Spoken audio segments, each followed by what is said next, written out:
Bonjour Bertrand Candelon. Bonjour. Vous êtes professeur d'économie à l'Université catholique de Louvain et vous êtes aussi directeur de recherche de l'initiative Gestion des risques et stratégie d'investissement à l'Institut Louis Bachelier.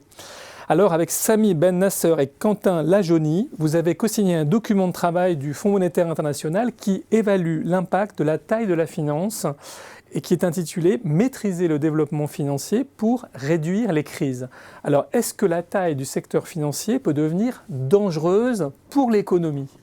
En effet, Adrien, dans ce document de travail, on a essayé de voir l'impact du développement financier sur la probabilité de survenance d'une crise bancaire. Et pour ce faire, on a utilisé une nouvelle base de données du FMI qui couvre presque 100 pays sur une période de 40 ans.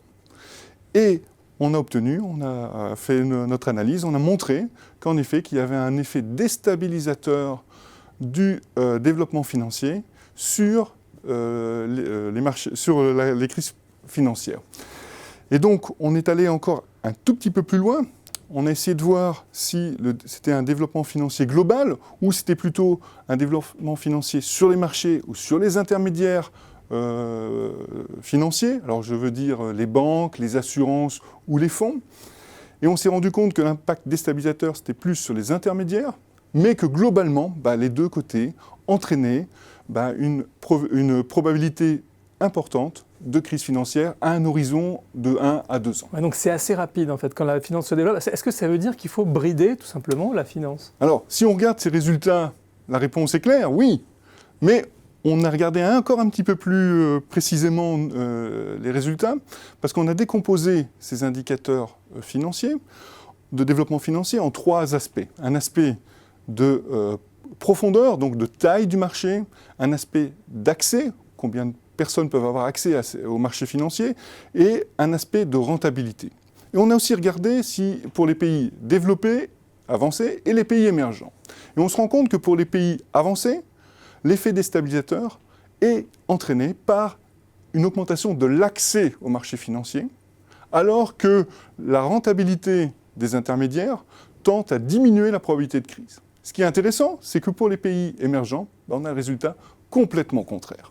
Donc ça veut dire que si on veut mettre une politique de régulation adéquate, il faut l'adapter au type de pays. Alors, c'est-à-dire qu'il y a une taille qui est en quelque sorte optimale de la finance. Alors, qu'est-ce que vous recommandez pour parvenir à cette taille ? Quels sont les instruments ? Les instruments, c'est-à-dire qu'il faut prendre en compte le développement du pays. C'est-à-dire qu'une politique de réglementation, de régulation, qu'elle soit macro-prudentielle ou micro-prudentielle, donc macro sur les agrégats macroéconomiques, micro sur les intermédiaires, doit être adaptée au développement du pays.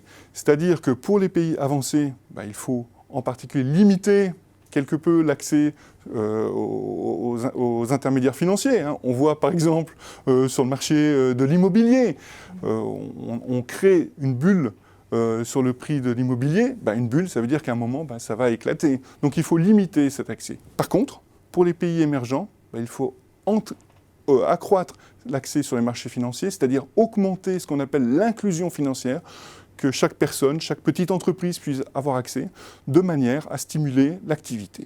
Et enfin, quand on parle de régulation, il faut aussi prendre en compte l'aspect économique, donc de mettre une régulation macro-micro-prudentielle, qu'elle ne soit pas trop importante pour ne pas casser la croissance, qui est déjà dans nos pays assez faible, et dans les pays émergents qui tirent la croissance mondiale. Donc c'est les points à garder en tête.